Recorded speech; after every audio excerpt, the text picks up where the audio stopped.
자, 오늘의 2위 소식으로 이 내용을 골라봤습니다. 헌재 심판 카운트다운에 돌입을 했습니다. 자, 헌법재판소가 오늘부터 박근혜 대통령 탄핵 심판과 관련된 첫 번째 평의에 들어갔다. 평의. 이게 뭡니까? 평의가? 네, 좀 어려운 말인데 쉽게 말씀드리면 헌법재판관들이 모여서 회의하는 겁니다. 이제 그동안 여러 차례의 그 변론을 거치면서 증인 신문도 많이 했고 네. 증거 자료도 많이 이제 제출됐습니다. 네. 그렇기 때문에 각각의 헌법재판관들이 이제 탄핵 사유가 존재하느냐, 대통령이 파면되어야 하느냐 여부에 대한 그 입장을 정리해야 되는데요. 그러한 과정에서 이번 탄핵 사건에 있어서 쟁점이 무엇이고 또한 증거가 어떻게 제출되었으며 그렇다면 어떤 것을 기초로 해서 판단해야 하는지 등등에 대한 의견을 나누는 자리가 바로 평의라고 할 수 있겠는데요. 그럼 지금까지 17번 동안 그 변론하는 동안에 재판관들이 모여서 회의 같은 거는 그러면 안 하는 건가요? 아닙니다. 그렇지 않고요. 그동안 이 평이라는 것이 재판이 끝난 다음에 바로 시작되는 것만은 아닙니다. 그래서 헌법재판, 탄핵심판 절차가 진행되는 과정에도 어떤 절차 등에 대한 논의를 하기 위해서 거의 매일 평의를 열었다라고 하고 있는데요. 하지만 재판이 진행되는 과정에서의 평의와 또 이제 재판이 모두 끝난 다음에 헌법재판관의 입장을 정하는 그런 그 절차에서의 평의는 사실 무게감이 다를 수도 있을 것 같습니다. 그래서요. 그렇군요. 평의를 넓게 얘기하면 예를 들면 누구를 증인으로 채택하느냐, 어떤 검찰에서 준 여러 가지 서류 가운데 어떤 거를 증거로 채택하느냐, 이런 것들을 서로 협의하는 헌법재판관 회의 자체가 평의라고도 볼 수가 있고, 그러나 우리가 좁게 해석을 하면 이 사건에 대해서 모두 정리를 한 다음에 자, 이거 탄핵을 할 건가, 인용할 것인가, 기각할 것인가, 가장 마지막에 하는 헌법재판관 회의를 평이라고 할 수 있습니다. 그렇군요. 아유, 깔끔하게 이제 설명을 해주셔서 이해가 됐습니다. 자, 그리고 어제 박근혜 대통령이 헌재에 서면 답변서를 제출을 했는데요. 그 내용이 오후에 늦게 나와서 저희가 자세하게 다루지는 못했습니다. 그래서 그 내용을요, 우리 탑10의 통신원 정일랑 개그우먼이 다시 한번 구성을 해봤습니다. 어떻게 구성을 했는지 함께 보시죠.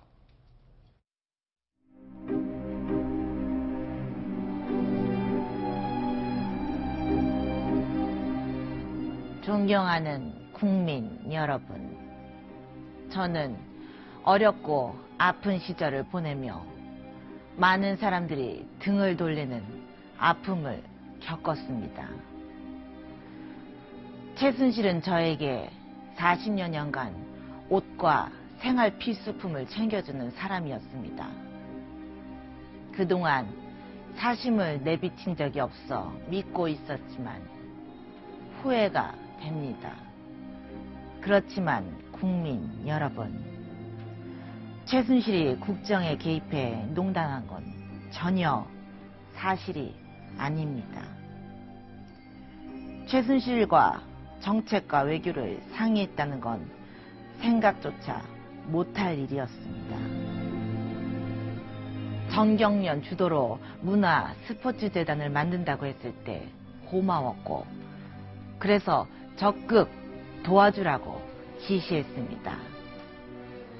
그런데 제가 믿은 사람의 잘못으로 글로벌 기업의 부회장이 구속되는 거 보며 너무 가슴 아팠습니다. 세월호 당일도 제가 미용 시술을 받았다는 주장이 있는데 그건 전혀 사실이 아닙니다. 단 한 번도 제 사익을 위해 특정한 사람의 개인적인 이익을 위해 권한을 남용한 적이 없습니다. 네, 어제 이 서면 답변서 이 내용에서 이제 핵심되는 부분을 저희가 좀 발췌를 해봤는데요. 자, 오늘 나오신 패널 네 분께 헌법재판관이라고 생각을 하시고요. 어떤 점에 중점을 두고 이 사안을 판단을 할지 한번 한 분 한 분의 생각을 들어보도록 하겠습니다. 먼저 하종대 국장의 생각을 들어볼까요? 예, 제가 오늘 말씀드리는 거는 실제 헌법재판관의 생각하고는 전혀 다를 수 있다는 걸 먼저 말씀을 드리면서 드립니다. 사실은 이제 원래는 13가지 이제 쟁점 사안이 있었는데 재판관이 이제 강일원 주신 재판관이 이거 좀 정리를 해라 해가지고 5가지로 해놓은 거거든요. 5가지 중에 제가 아마 화면에 나오는지 모르겠지만 제가 4가지를 네. 4가지 정도는 탄핵 심판의 사유로 아마 적용이 될 수 있을 것 같다 해가지고 했는데 그 4가지가 뭐냐면 가장 첫 번째는 최순실 씨한테 뭐 연설문을 한다고 하면서 뭐 그걸 기밀을 누설하고 그 다음에 인사에 개입할 수 있도록 해주고 여러 가지 그 다음에 뭐 돈을 모을 수 있도록 해주고 이런 것들은 사실은 국민 주권주의 헌법을 위반한 거거든요. 네. 이 부분은 저는 아마 상당히 들 수 있다고 보고요. 그 다음에 네. 774억 원을 네. 53개 기업에서 강제로 모금한 거 이거는 법률 자체도 헌법도 위반이지만 법률 자체도 위반이다. 다만 이제 예를 들면 블랙리스트 이 부분은 대통령이 과연 얼마나 관여했을까? 네. 그 뭐 청와대 비서실이나 아니면은 문체부 이런 데서는 직접적으로 실행했으니까 관여가 됐지만 대통령은 그냥 야 뭐 과거에는 많이 진보적인 그런 단체만 많이 줬는데 좀 형평에 맞게 줘라 뭐 이렇게 했을 수도 있기 때문에 네. 될 수도 있고 안 될 수도 있다 이렇게 생각이 들고요. 그다음에 세월호 같은 경우는 대응을 제대로 못했지만 그거 자체가 과연 대통령직을 파면할 수 있을 정도까지 될까 이런 생각은 있습니다. 전체적으로는 탄핵 인용이라고 저는 생각을 합니다. 그렇군요. 자, 다음은 허만섭 차장 입장 들어보겠습니다. 예, 재판에 있어서 가장 중요한 가치는 공정성이라고 생각합니다. 그렇죠.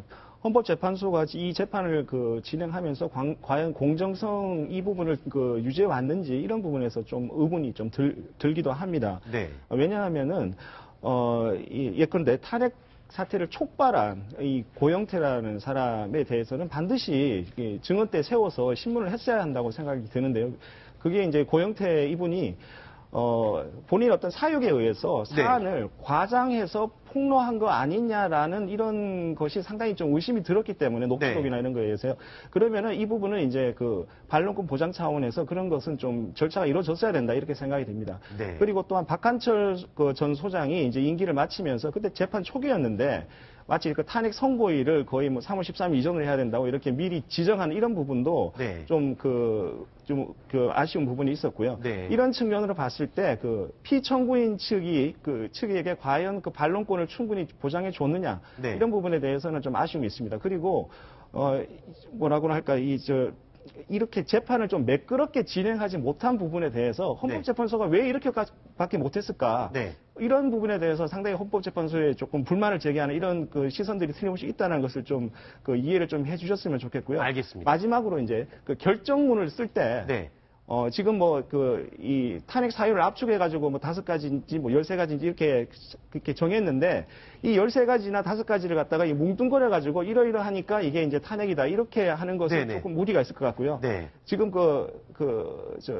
변호인 쪽에서 피청구인의 변호인 쪽에서도 얘기했듯이 네네. 각각의 사유에 대해서 이게 대통령직을 그만둘 정도의 사유가 되는지에 대해서 결정문에 분명히 납득할 수 있게 법리적으로 그리고 해외에 있는 법학자라든지 법률가들도 충분히 보편적으로 인정할 수 있는 그런 좋은 법적 결정문을 써야지 그게 알겠습니다. 이 탄핵 결정이 어느 정도 국민들의 공감대를 살 수 있고 또한 사회적인 어떤 혼란이나 분열을 최소화할 수 있다고 생각합니다. 네. 자, 좀 짧게 생각을 말씀을 해주시기 바랍니다. 네. 구자홍 차장 생각을 한번 들어보겠습니다. 네. 13가지의 탄핵 사유가 있고요. 그것을 5가지 유형으로 분류를 했는데 그 13가지 중에 하나만 확실하게 이 탄핵 사유로 인정이 되면 인용이 될 것으로 저는 예상을 합니다. 그것 중에 하나가 앞서 하종대 논설위원께서 말씀하신 대로 국민 주권주의와 대의민주주의에 좀 위배된 거 아니냐 이런 평가를 좀 받고 있다라고 생각합니다. 대표적인 것이 최순실 씨의 국정농단인데요. 네네. 이 청와대 기밀을 무자격 민간인에게 유출하고 또 그 내용이 일부 국정에 반영이 됐다라면 네. 그것은 대통령의 국민의 이 신임을 심대하게 위배한 것일 수 있기 때문에 네. 결과적으로 인용이 불가피하다 이렇게 볼 수 있을 것 같습니다. 알겠습니다. 마지막으로 손소 변호사의 입장 네. 들어보겠습니다. 짧게 말씀드리면 네. 증거입니다, 증거. 증거가 충분히 있습니다. 네. 안종범 전 수석의 증언, 그리고 업무수첩에 기재되어 있는 대통령이 지시했다라는 내용 등등, 그리고 정호성 전 비서관의 증언, 그리고 기타 여러 참고인들의 이야기들을 종합해 볼 때 과연 대통령이 잘못이 없다, 피해자다라고 주장을 한들 그런 객관적인 증거에 대한 반박은 없었기 때문에 이 증거가 존재한다는 점을 가장 중요하게 보고 결정하면 될 것 같습니다. 네. 자, 그리고요, 어제 재판 진행 과정 중에 이정미 권한대행이 이렇게 뒷목을 잡는, 예. 목 잡는 화면이 이게 인터넷에서 지금 사진에 화제가 되고 있거든요. 이게 어떤 상황입니까? 지금? 어제만 그런 게 아니고요. 그동안에 아마 그 인터넷상에서 계속적으로 저 변론을 보신 분들은 자주 저렇게 하는 거를 보셨을 겁니다. 네네. 대부분 어느 경우였냐면 되게 이제 박근혜 대통령 대리인 측이 여러 가지 문제점을 제기하고 막 할 때, 네. 그럴 때 이렇게 서로 이제 할 때 좀 힘들었는지 이렇게 뒷목을 이렇게 잡는 모습이 가끔씩 나왔는데요. 네. 사실 이번에 검찰에서 헌법재판소에 제출한 수사 기록만 5만여 쪽이거든요. 네네. 그리고 그 무려 17차나 되는 변론 기일에 그때 쌓여놓은 게 얼마나 또 많이 있겠습니까? 그거 다 보고 기록 보고 또 쟁점 보고 하려면 제가 보기에는 이정미 헌법재판소장 권한대행 진짜 고생을 많이 했을 것 같습니다. 네. 그래서 아마 그 이렇게 기록을 보다가 너무 네. 힘들어가지고 그런 목이 뻐근해서 그러지 않았을까 그런 생각을 합니다. 그렇죠. 이게 그래요. 피곤할 때도 이렇게 하기도 하지만 누군가가 굉장히 답답하게 했을 때 아이고 머리야 하면서 이렇게 하는 경우가 있는데 재판관이 이렇게 뒷목을 잡는 경우 법정에서 보신 적이 있나요? 흔한 장면입니까? 어떻습니까, 변호사님? 흔치는 않고요. 가끔 있습니다. 뭐 그래요? 목이 아플 수도 있고 심장이 쓸 수도 있고 뭐 혈압이 올 수도 네네. 있는데요. 하지만 이번 그 이정미 재판관 같은 경우에는 그 모든 게 다 결합되는 것 같습니다. 특히나 이제 그 80일 가까이 매일 출근하면서 건강이 많이 악화됐다라는 이야기도 있거든요. 네. 이제 2주 동안 힘내셔서 국민이 납득할 수 있는 그런 그 결정문 꼭 남겨주시기 바라겠습니다. 그렇군요. 자, 이정미 재판관의 뒷목을 잡게 만들었던 사람이 유명한 이제 김평우 변호사, 대리인단의 이제 김평우 변호사인데요. 막말을 막 쏟아내서 좀 논란이 됐어요. 이런 얘기들을 쏟아냈죠. 좀 소개를 해주시죠. 예, 탄핵 소추장을 보면 통탄한다. 우리나라 젊은이들이 소추장을 보고 국어 공부를 하면 큰일 난다. 뭐 이런 네. 얘기를 했습니다. 또 다른 얘기도 있었죠. 이런 얘기도 있습니다. 예. 네. 예, 사람을 때려잡으려면 예, 정확한 용어를 사용해야 한다. 비선실세라는 뜻도 모르는 단어로 대통령을 잡겠다. 뭐 이런 얘기를 했습니다. 네. 저 얘기했다가요. 네. 바로 그 이정미 권한대행한테 바로 지적을 당했습니다. 그렇군요. 사람을 때려잡다고 이렇게 말한 거에서 말이 너무 지나치다. 그렇군요. 용어 선택에 좀 신중을 기해달라 이렇게 했는데 김평우 이번에 이제 대리인 같은 경우에는 사실은 뭐 1시간 20분 동안 혼자 발언한 적도 있고 네. 상당히 헌법 재판관들을 괴롭힌 대표적인 변호인 중에 하나였습니다. 그렇군요. 자, 지금까지 2위 소식을 살펴봤고요. 이제 1위 소식이 남았습니다. 어떤 내용인지 확인해 보겠습니다.